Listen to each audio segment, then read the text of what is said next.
तो कहानी की शुरुआत एक लैब को दिखाते हुए होती है, जहां रात के समय लैब का चौकीदार रॉन साफ सफाई कर रहा होता है। इसी दौरान रॉन नोटिस करता है कि पीटर नाम का साइंटिस्ट अभी भी लैब में काम कर रहा है। ये देखकर रॉन पीटर के साथ मजाक करने की कोशिश करता है, लेकिन पीटर अपने काम में बिजी होने के कारण रॉन पर ध्यान नहीं देता। तभी रॉन सफाई करने के लिए लैब के अंदर चला जाता है। दूसरी ओर पीटर कुछ खाने के लिए वहां से बाहर आ जाता है, पर मशीन खराब होने की वजह से पीटर खाने के लिए कुछ भी नहीं ले सकता था, जिससे वो परेशान हो जाता है। यहाँ लैब के अंदर रॉन की नजर एक ऐसे पेशेंट पर पड़ती है जिसकी नसें पूरी तरह काली पड़ चुकी है। रॉन उस आदमी के करीब जाता है और देखता है कि उसकी कलाई पर DOD नाम का लेबल लगा हुआ है, जिससे रॉन को लगता है कि उस आदमी का नाम डॉड है। तभी अचानक वो पेशेंट अपना हाथ हिलाता है, जिससे रॉन चौंक जाता है और गलती से लाइफ मॉनिटर से टकरा जाता है, जिस वजह से मॉनिटर की स्क्रीन पर फ्लैट लाइन चलने लगती है। ये देखकर रॉन और भी ज्यादा घबरा जाता है, इसलिए वो उस आदमी को बचाने के लिए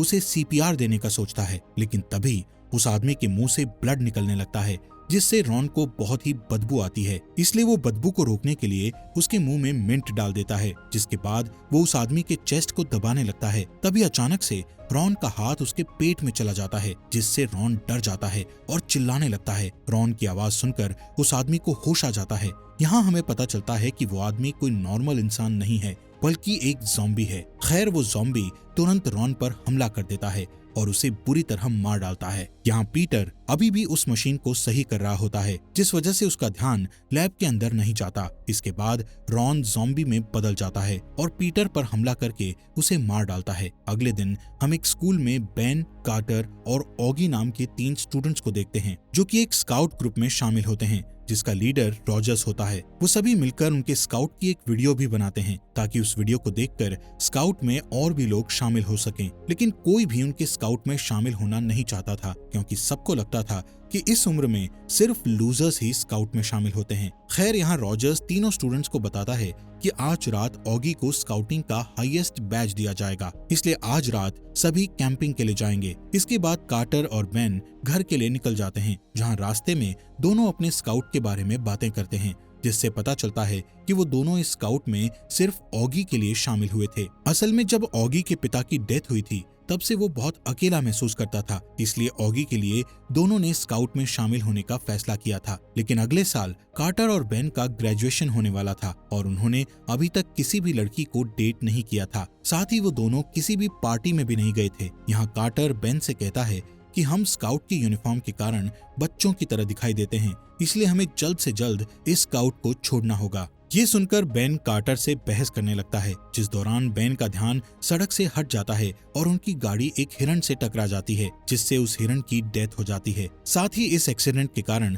उनकी कार का टायर भी पंचर हो जाता है। दोनों कार से उतरते हैं, जहां कार्टर उस हिरण के साथ एक सेल्फी लेता है और बेन कार के टायर को बदलने लगता है। इसी दौरान कार्टर की बड़ी बहन कैंडल अपनी दोस्त जेफ और क्लोई के साथ वहां आ जाती है और उनकी कार को खराब देखकर वहीं रुक जाती है। यहाँ हमें पता चलता है कि बेन कैंडल को पसंद करता है, लेकिन कैंडल जेफ को डेट कर रही थी, इसलिए वो अपने दिल की बात कैंडल को नहीं बताता है। वहीं कैंडल बेन को एक छोटे भाई की तरह मानती थी, जिस वजह से बेन को बहुत बुरा लगता है। यहाँ कार्टर क्लोई के साथ फ्लर्ट करना शुरू कर देता है। ये देखकर जेफ उनकी यूनिफॉर्म का मजाक उड़ाता है। इसके बाद बेन कैंडल को हिरण के बारे में बताता है, जिस पर कैंडल देखती है कि सड़क पर ब्लड के निशान के अलावा कोई भी हिरण नहीं है, जिससे बेन को अजीब लगता है और वो सोचता है कि शायद वो हिरण सिर्फ घायल हुआ था।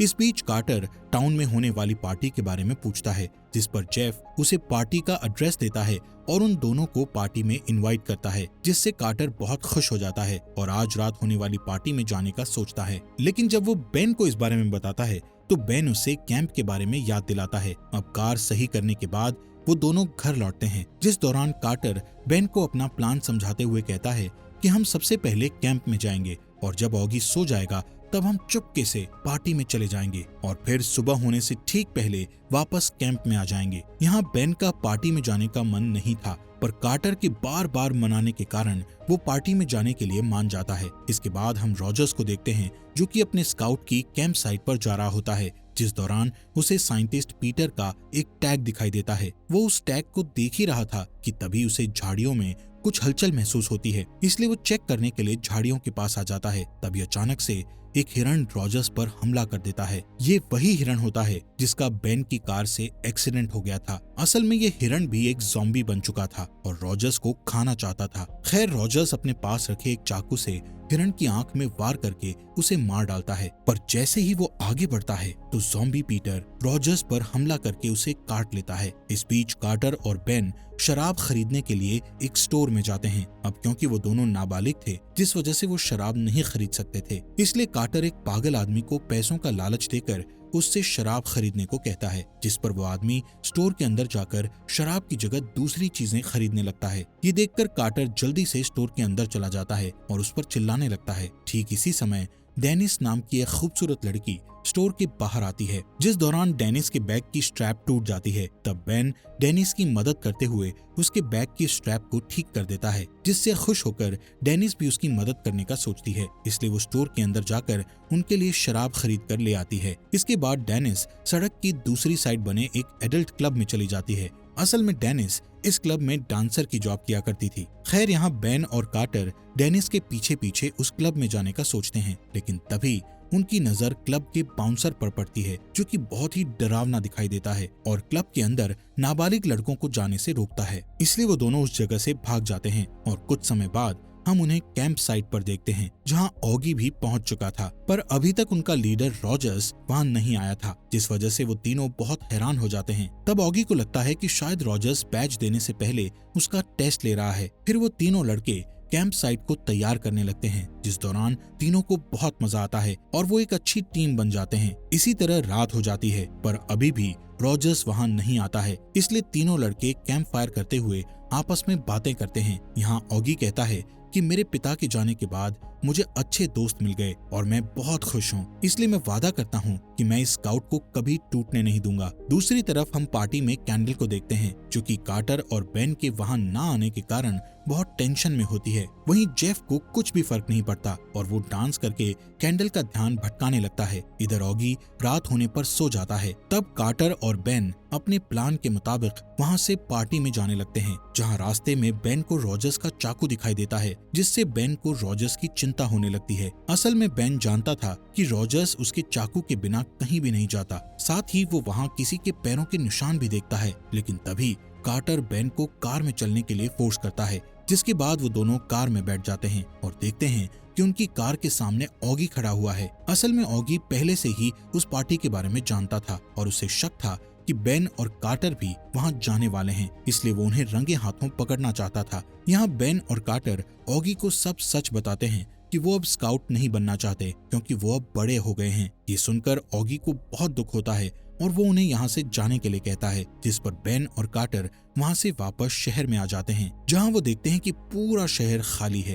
लेकिन इस बात पर वो ज्यादा ध्यान नहीं देते हैं और अपनी यूनिफॉर्म बदलने के लिए स्टोर के पास रुक जाते हैं, जहाँ बेन स्टोर के गेट को टूटा हुआ देखकर बहुत हैरान होता है। तभी कार्टर उसे आवाज लगाता है और बताता है कि डेनिस के क्लब का बाउंसर गेट पर नहीं खड़ा है, इसलिए हम अभी अंदर जा सकते हैं। फिर वो दोनों उस क्लब के अंदर जाते हैं, जहां वो देखते हैं कि पूरा क्लब खाली है। तभी बेन एक स्टेज के सामने बैठ जाता है, जिस दौरान वहां एक डांसर अपना शो शुरू करती है, लेकिन ये डांसर ज़ॉम्बी में बदल चुकी थी और डार्क लाइट की वजह से उसकी काली नसें दिखाई नहीं दे रही थी। तभी वहां कार्टर भी आ जाता है और डांसर पर पैसे फेंकना शुरू कर देता है, जिससे वो ज़ॉम्बी डांसर पोल डांस करती है और पोल से उल्टा लटक जाती है। तभी अचानक उस डांसर की गर्दन टूट जाती है, जिससे बेन और कार्टर के ऊपर उस डांसर का ब्लड गिर जाता है। वो दोनों कुछ समझ पाते कि तभी वहाँ क्लब का बाउंसर आ जाता है, जो कि अब ज़ॉम्बी में बदल चुका था। वो बाउंसर उन पर हमला कर देता है, जिससे डरकर बेन वॉशरूम की ओर भागने लगता है और बाउंसर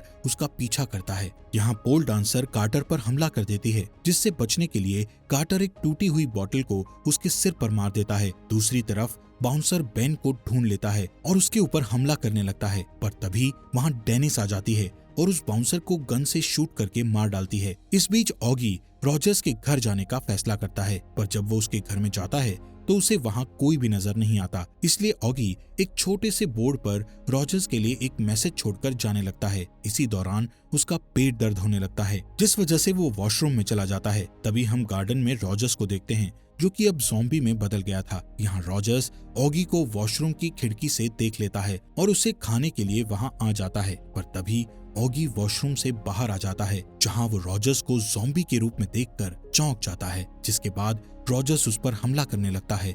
इसलिए ऑगी उससे बचने के लिए इधर उधर भागने लगता है और घर के सामान को उठाकर उस पर फेंकने लगता है, पर किसी भी चीज से रॉजर्स को फर्क नहीं पड़ता है। इसलिए ऑगी बेसमेंट में भागने की कोशिश करता है, जिस दौरान रॉजर्स उसे सीढ़ियों से धक्का दे देता है, जिससे ऑगी बुरी तरह गिर जाता है और रॉजर्स उसका पीछा करके बेसमेंट में आ जाता है। लेकिन इस बार ऑगी रॉजर्स को एक स्प्रे और लाइटर की मदद से जला देता है और फिर उसे एक कुर्सी से बांधकर वहां से चला जाता है। दूसरी तरफ क्लब में डेनिस बेन और कार्टर को बताती है कि पूरे शहर में ज़ॉम्बीज ने हमला कर दिया है, इसलिए हमें उनसे बचते हुए इस शहर को छोड़ना होगा। तभी एक ज़ॉम्बी उन्हें रोकने की कोशिश करता है, जिससे डेनिस उसे शूट करके मार देती है। तब गन की आवाज सुनकर बाकी के ज़ॉम्बीज भी उनकी ओर आने लगते हैं। ये देखकर वो सभी बेन की कार में बैठ जाते हैं और वहां से भाग जाते हैं, पर थोड़ी दूर जाने के बाद ही उनकी कार का टायर निकल जाता है। इसलिए बेन और कार्टर उसे ठीक करने के लिए बाहर आते हैं, जबकि डेनिस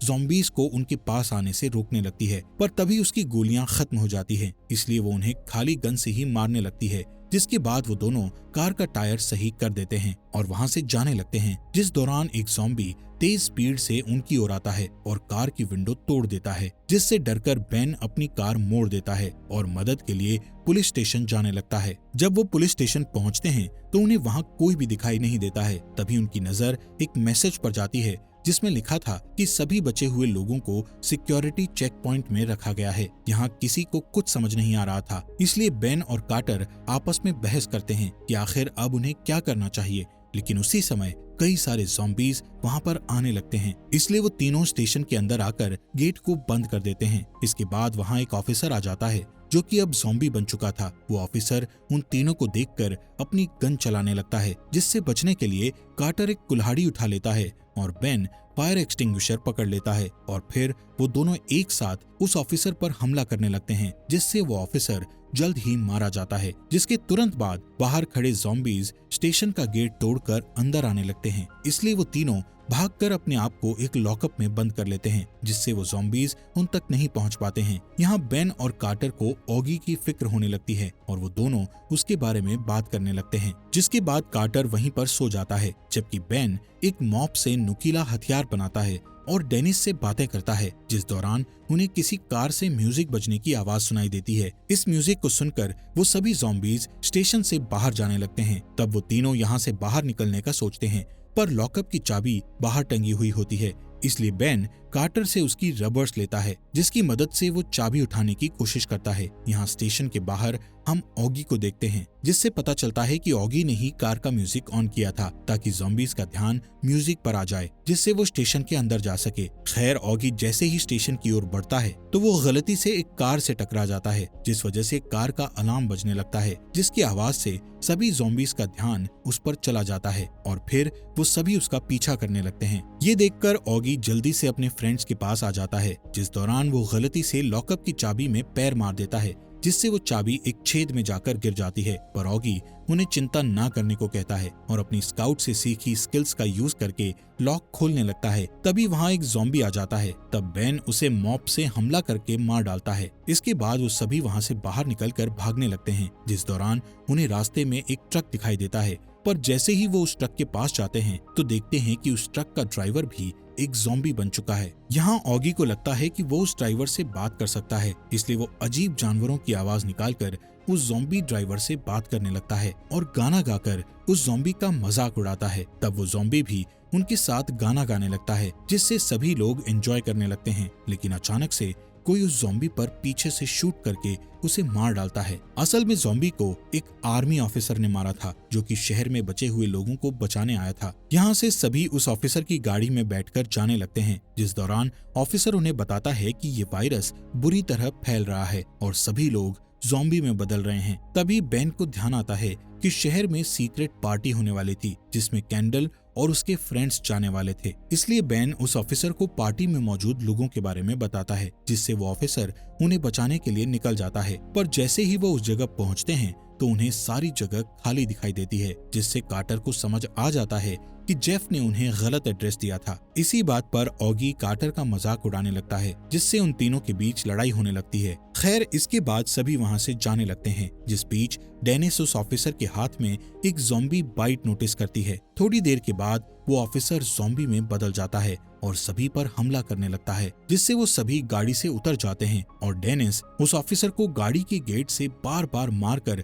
उसे जान से मार डालती है। इसी समय उस गाड़ी में लगे रेडियो से एक मैसेज आता है, जिससे उन्हें पता चलता है कि 2 घंटे में पूरे शहर को ब्लास्ट कर दिया जाएगा, जिससे सभी परेशान हो जाते हैं। तभी कार्टर को याद आता है कि उसकी बहन कैंडल अपनी डायरी में हर चीज लिखती थी, इसलिए उसने अपनी पार्टी का एड्रेस भी लिखा होगा। इसलिए वो सभी पार्टी का पता लेने के लिए उसके घर जाते हैं, जिस दौरान कार्टर की पड़ोसी मिस फील्डर उन्हें देख लेती है, जो कि ज़ॉम्बी बन चुकी थी। इधर सभी लोग कैंडल की डायरी को खोजने लगते हैं, जिस दौरान उन्हें नीचे से शोर सुनाई देता है, इसलिए ऑगी और कार्टर चेक करने के लिए नीचे जाते हैं। यहाँ डेनिस बेन से पूछती है कि आखिर तुमने अभी तक कैंडल को अपने दिल की बात क्यों नहीं बताई, जिस पर बेन उसे कहता है कि मुझे इस चीज का एक्सपीरियंस नहीं है, जिस वजह से मुझे डर लगता है। तब डेनिस उसका हौसला बढ़ाने के लिए उसे किस करना सिखाती है। इसी बीच एक ज़ॉम्बी ट्रैम्पोलिन पर कूदकर उन्हें विंडो से देखने की कोशिश करता है। दूसरी ओर कार्टर पर मिस फील्डर हमला कर देती है, जिससे कार्टर बुरी तरह चीखने लगता है। तब कार्टर की चीख सुनकर वहाँ और भी ज़ॉम्बीज आने लगते हैं। यहाँ कार्टर और ऑगी मिस फील्डर को मारने लगते हैं। तभी वहाँ एक और ज़ॉम्बी आ जाता है, जिसे ऑगी संभालता है और फिर वो दोनों मिलकर उन ज़ॉम्बीज को मार देते हैं। इसी दौरान बेन और डेनिस भी नीचे आ जाते हैं, जहाँ वो देखते हैं कि घर के अंदर कई सारे ज़ॉम्बीज आ रहे हैं। इसलिए वो सभी कैंडल के रूम में जाकर दरवाजे को फर्नीचर से बंद कर देते हैं, जिसके बाद वो सभी विंडो से भागने की कोशिश करते हैं, लेकिन वहाँ पहले से ही कई ज़ॉम्बीज उनका इंतजार कर रहे थे। तभी एक ज़ॉम्बी ट्रैम्पोलिन पर जंप मारकर बेन को पकड़ लेता है, इसलिए बेन के फ्रेंड्स उसे वापस रूम में खींच लेते हैं। अब वो सभी बुरी तरह फंस चुके थे और उनका गेट भी टूटने वाला था, इसलिए सभी लोग ट्रैम्पोलिन पर कूदकर पड़ोसी के घर में जाने का प्लान बनाते हैं, जिसके बाद वो सभी एक एक करके ट्रैम्पोलिन पर कूदते हैं और दूसरी साइड पहुंच जाते हैं। लेकिन जब बेन की बारी आती है तो उसे कैंडल की डायरी दिखाई देती है, इसलिए वो उस डायरी को उठाने के लिए जाता है। ठीक इसी समय ज़ॉम्बीज रूम का गेट तोड़कर अंदर आने लगते हैं, जिसे देखकर बेन विंडो की ओर जाता है, जहां से फिसल जाता है, इसलिए वो एक ज़ॉम्बी को पकड़ लेता है। अब क्योंकि नीचे कई सारे ज़ॉम्बीज थे, इसलिए डेनिस सभी ज़ॉम्बीज का ध्यान अपनी ओर करती है, जिससे बेन ट्रैम्पोलिन पर गिरता है और अपने दोस्तों के पास पहुंच जाता है। यहाँ से वो सभी मिस फील्डर के घर में जाकर छिप जाते हैं, जहाँ उन्हें किचन से कुछ आवाजें सुनाई देती है, इसलिए वो चेक करने के लिए किचन में जाते हैं। तभी अचानक ऑगी के कंधे पर एक ज़ॉम्बी बिल्ली आकर बैठ जाती है। तब डेनिस उसे एक पेन से मार देती है, लेकिन वहाँ और भी बिल्लियां होती है जो कि ज़ॉम्बी में बदल चुकी थी और वो सभी बिल्लियां उन पर हमला कर देती हैं, जिनसे बचने के लिए वो सभी गराज में भागते हैं और मिस फील्डर की कार चुराकर वहाँ से भागने लगते हैं, जहाँ उन्हें रॉजर्स दिखाई देता है, जो कि सड़क के बीच में खड़ा हुआ था। पर बेन वहाँ रुकने की जगह रॉजर्स के ऊपर कार चढ़ाकर निकल जाता है।